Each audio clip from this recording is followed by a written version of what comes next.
Today, we're going to be discussing Where She Came From, A Daughter's Search for Her Mother's History by Helen Epstein. And we actually have Helen with us today to talk about the book directly. We're very excited that she's able to join us. Thank you, Helen. My name, just for the record, because I'm always being told that I forget to introduce myself, is Michael Simonson, and I'm the Director of Public Outreach at the Leo Baeck Institute. I think most of us here know who I am. We've had the book club going for 2 years now, and so it's always nice to see everyone again. I'm going to start by introducing Helen Epstein.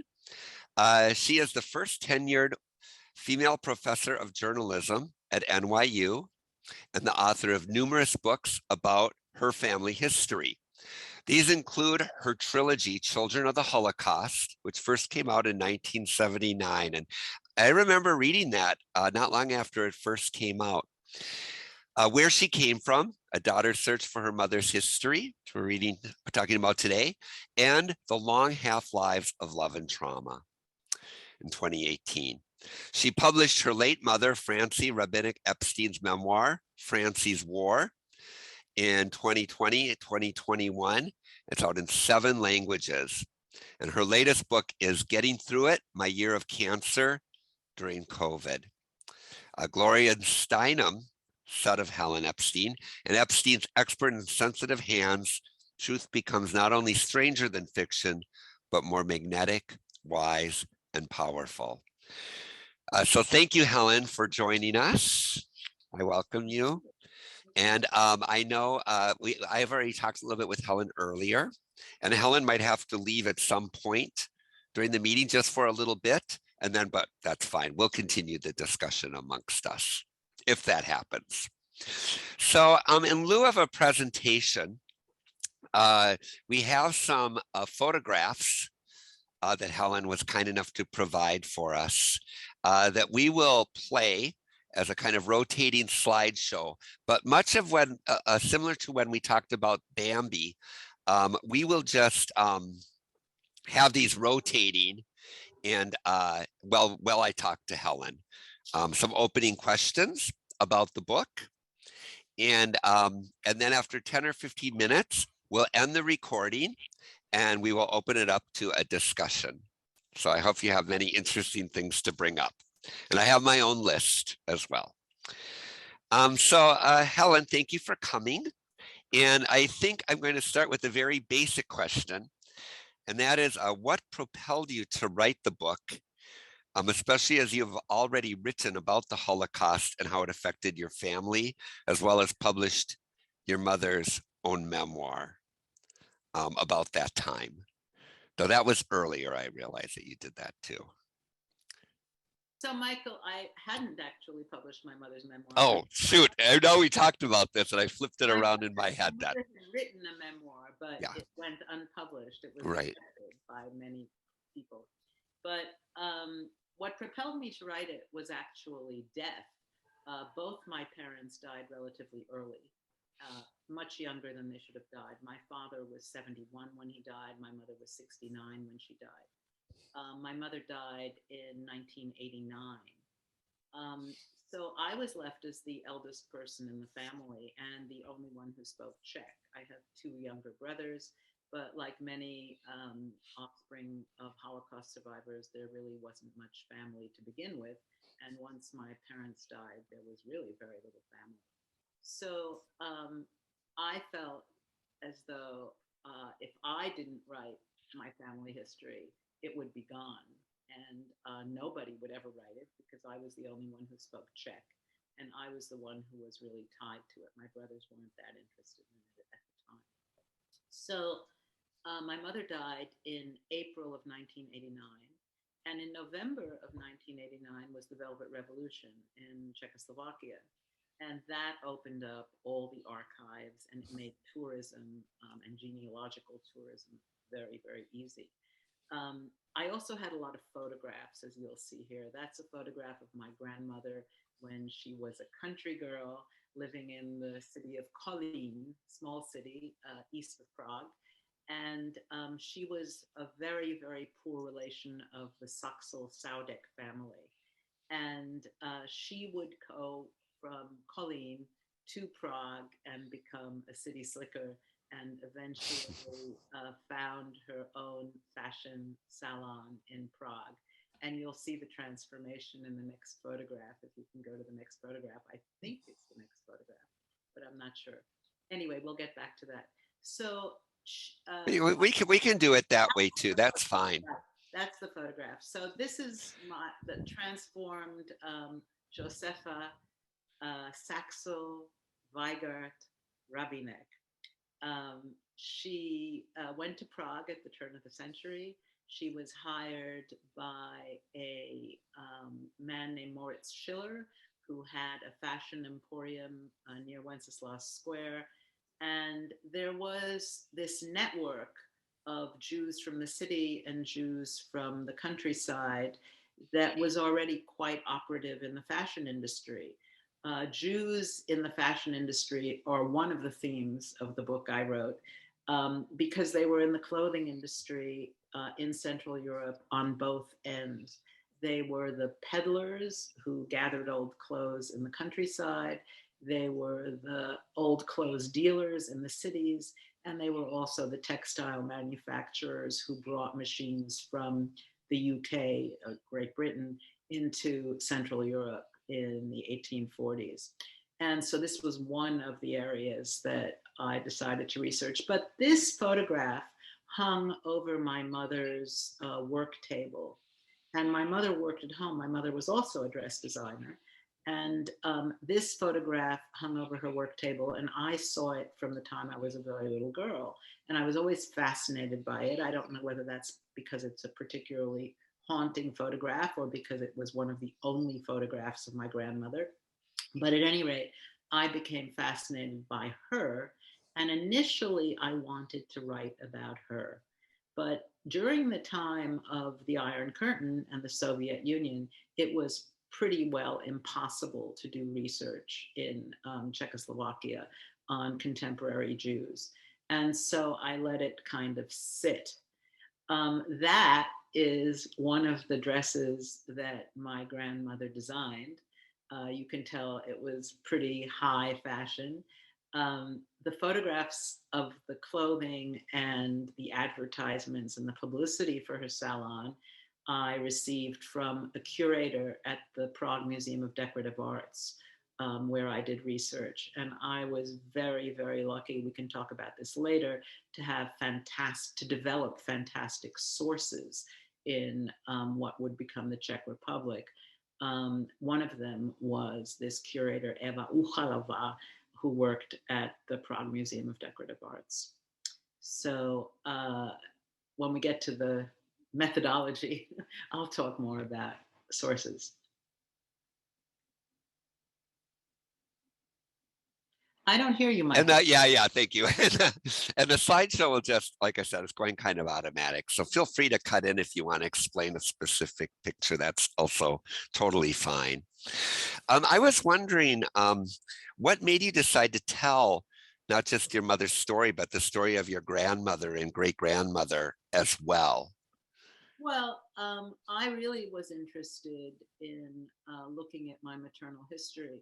I had written Children of the Holocaust, and one of the things that I discovered in writing it was that in many families, the story of the Holocaust had displaced family history. And many people of my generation were totally cut off from their ancestors. And I envisaged writing something that would bridge over the Holocaust and go back as far as I could go. I wasn't so much interested in genealogy as I was in history. I really was interested in the context. Oh, that's one of the advertisements. If you look at the bottom of the page where it says Maison Weigert, Mm-hmm. Spalena 53, that is an advertisement for my grandmother's salon. I can't remember the year, but by the dress, it's probably the late 20s. So yeah, I was interested in really writing a social history. I was interested in the history of the Jews in Central Europe. I was interested particularly in women's history. So from the start, I left my father's family out of it. My father's family is quite conventional. They're country Jews from Bohemia. They're documented back into the very beginning of the 18th century, maybe even, yeah. And they did never interested me very much. They were, my father was an athlete. Um, it wasn't, he was an unconventional person in that he was a water polo champion and who played in the Berlin Olympics. But I was much more interested in my mother's family because there was high drama in my mother's family. And also probably because my mother talked about them much more. My father didn't talk so much about his family, but my mother did. And the stories were unbelievable.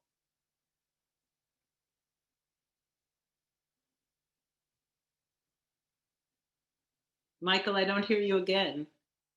Sorry, I heard there was some static, and so I turned off my sound for a second. Um, from from your research and writing this book and learning more about your grandmother and great grandmother, do you feel that helped you better understand and connect, for example, with your own understanding and relationship with your mother? Oh, certainly. Yeah. I mean, I think everybody who comes from a family of Holocaust survivors or Holocaust refugees knows one version of their parents, the post-war version. And there is a pre-war version, which in my mother's case was quite different. The photograph you're looking at now are my grandparents. That is Pepe and her dog, and my grandfather, Emil Rabinek, before my mother was born. That's about 1919, I believe. Um, so in my mother's case, my mother was quite a different person before the war. She describes herself as very frivolous, non-political, uninterested in the world, totally interested in boys, fashion, clothing. She was a high school dropout.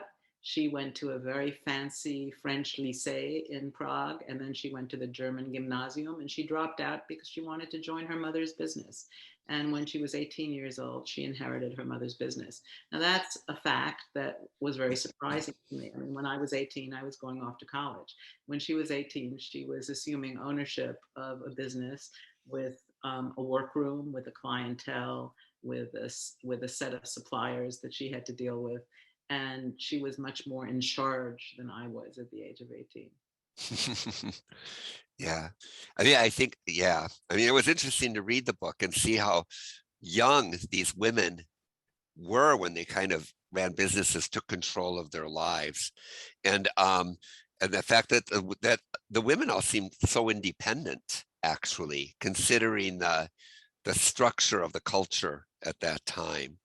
And uh, actually, one thing I was going to ask is, do you think that my assessment of that is true? That they were very independent women for their time, or do you think they uh, were examples of women of their time? I don't think they were examples of women of their time. I think they were rather independent, and I think they were forced by circumstance to be independent. You're looking now at a picture of my mother when her family was rich, which was in 1924. My grandfather, Emil, was an electrical engineer, and he owned an electric technical supply company, Mhm. which had interests even in Trieste, and they had quite a bit of money, and he commissioned a rather well-known painter in Prague, a Jewish painter actually, to paint this portrait, which is from 1924. That's my mother, and that dog that you saw on the other photograph. Um, Actually, that portrait is hanging behind me. I don't know whether you can see it or not. Yeah, I can see it. How are they different? My grandfather lost all his money in the world crash that followed the American crash of 1929, and so my grandmother, her salon, which was initially considered an indulgence by my grandfather, became what supported the entire family. And when my mother quit school in, I believe it was 1936, It was also because she was fed up. She was going to a German gymnasium. Nazism was becoming an issue in Prague in her school, and she didn't like it. And she really loved fashion, so she joined her mother's business and quit school.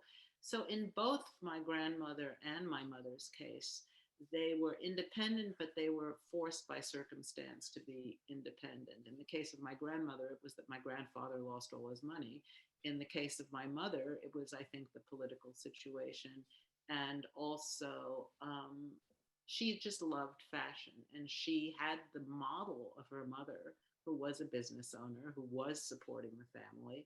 And she decided she wanted to do it too. That's actually a publicity photograph from 1937, showing her. She went to illustration school to learn how to illustrate fashion drawings.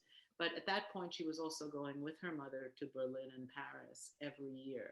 In 1936, she actually was in Berlin that summer of the Olympics, looking at the fall collections in Berlin. And being my pre-war mother, she did barely notice the Nazis. She was focused on the clothes. Yeah, that's a beautiful picture, I think. Thank you. Yes. Another thing, which we can talk about later on in the discussion too, is I thought it was very interesting about the identity of the people over time in your family. So you have a Jewish identity, a German identity, a Czech identity, and an American identity. And people are passing through all these different identities.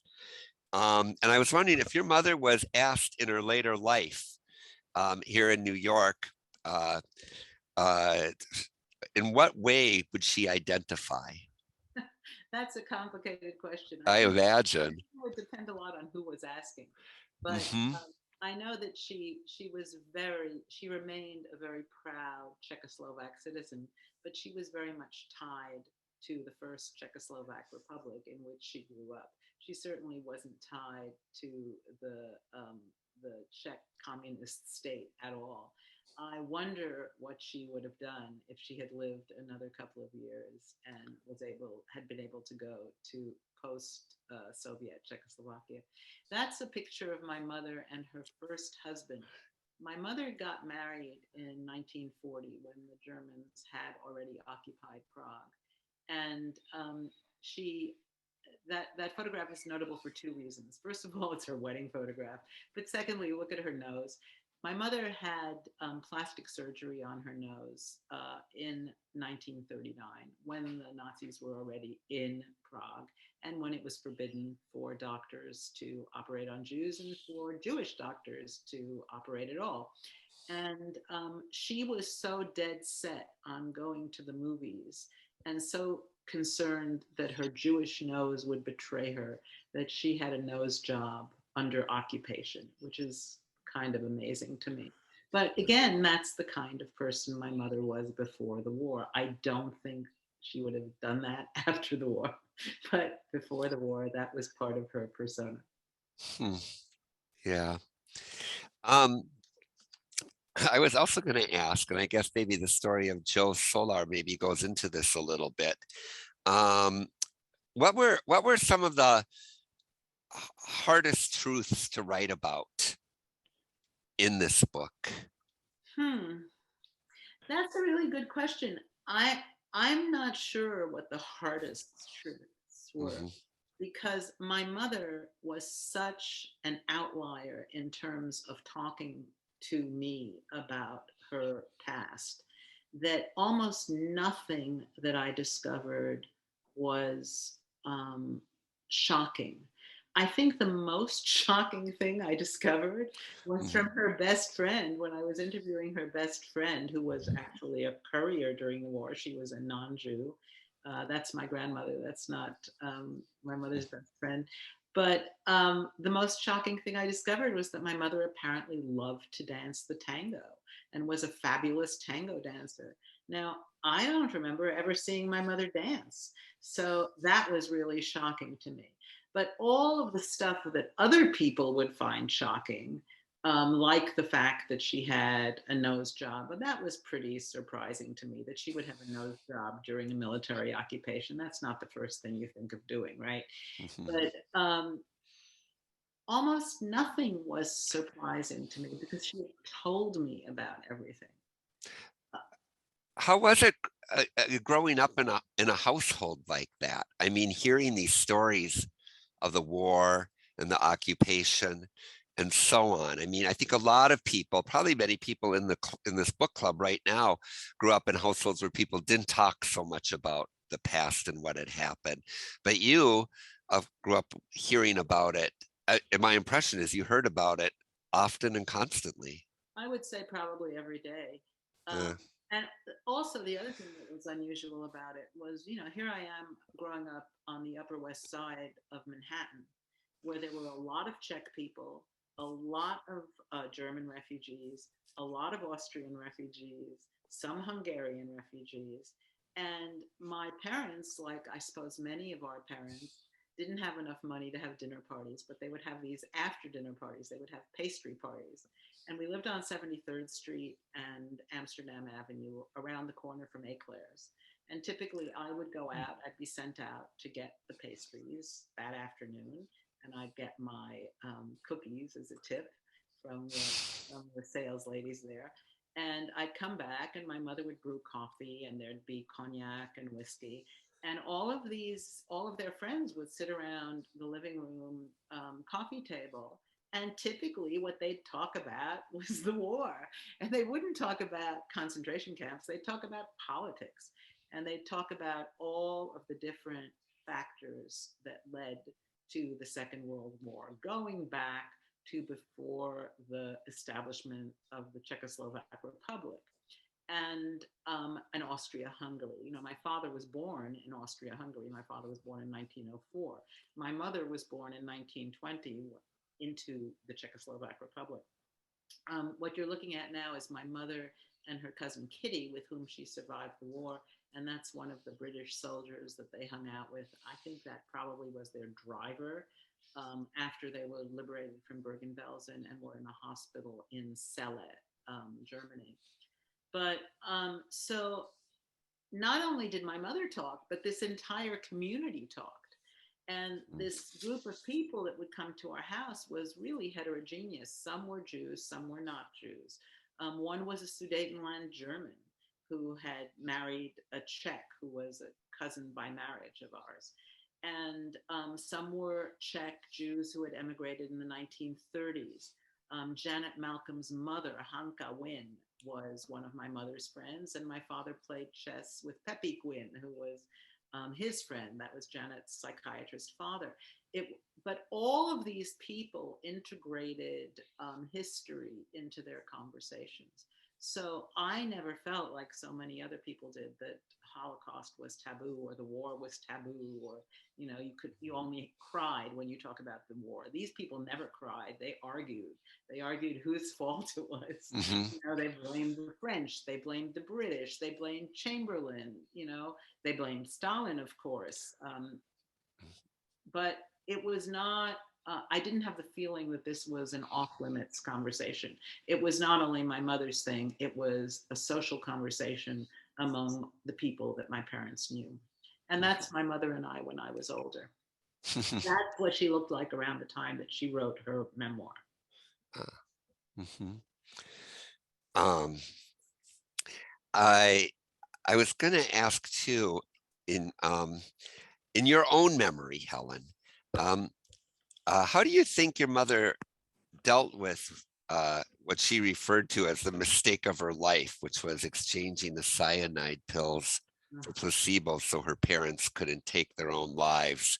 Is this something she talked about with you growing up? And if so, how did it affect your relationship with your mother at all? I mean, I would assume, perhaps incorrectly, she felt very guilty about this, but I My don't mother know. felt super, super guilty about preventing her father from controlling his life in Terezin. My grandfather was a control freak. Um, Both suicide ran in the family. My great grandmother committed suicide. She threw herself out a window in Vienna. in the 1890s. My grandmother was suicidal. My grandfather was suicidal. And my mother, as a child, was aware of this. And because she was aware of this, when she once discovered the cyanide pills in her father's desk, she had them replaced with saccharin. And when three of them were deported to Terezin, my grandfather, in her account, pulled this vial of pills out and said, "They're never going to get me. I'm going to do it first." And my mother told him that she had had saccharin substituted for cyanide, and she did feel guilty about this for the rest of her life. And Mhm. I think the major way it affected me is it made me very, very aware of the right to die long before there was a right to die movement or dignitas or any of the laws that are in various states right now. And I know that it's Mhm. very much a part of my life view that I want to control my death in the way that my grandfather wasn't able to. I thought of that too, reading that part. So I would agree with you about that actually. There's so many pre-Holocaust stories in this narrative. I mean, there's my great grand dramatic ones. There's my great grandmother who threw herself out the window in despair in Vienna. There is my grandmother's first marriage. My grandmother in 1900 was in 1907, I believe it was married off to a man who turned out to be a syphilitic. And at the time, there was no cure for syphilis. And so, doing the research for ostensibly Jewish history and women's history in Central Europe led me into these incredible byways, such as the history of Salvarsan. You know, how did medicine for syphilis come into being? Mhm. If you hear Yeah. some sniffs, that's my dog who has come to visit me. That's okay. With your background in journalism, this is the last question I'll ask, by the way, before I open it up for everyone. With your background in journalism, did you find doing all the research and putting together the lives of the women in your family similar, or was it a very different kind of research? No, I actually did this research as a journalist, and I used exactly the same techniques that I used as a journalist in my professional life. And Mhm. actually, that was one of the things I hoped somebody would ask questions about what the process was. And I also taught journalism, as you said initially. And what I would tell my students always, no matter what they were doing, is you start writing by reading. Kashu shush, you start writing by reading. And I would send my students off to the library before they started writing. And that's where I started. I started in the Harvard Library because I lived right near Harvard at the time. And I just read my way through the stacks. And I read about Central European history. I read about Czech history. I read about Jewish history. And I read about women's history. And only after I had gotten all of that relatively straight in my head did I start putting my own family history into that context. Mhm. Please like this video and subscribe for more content from the Leo Beck Institute.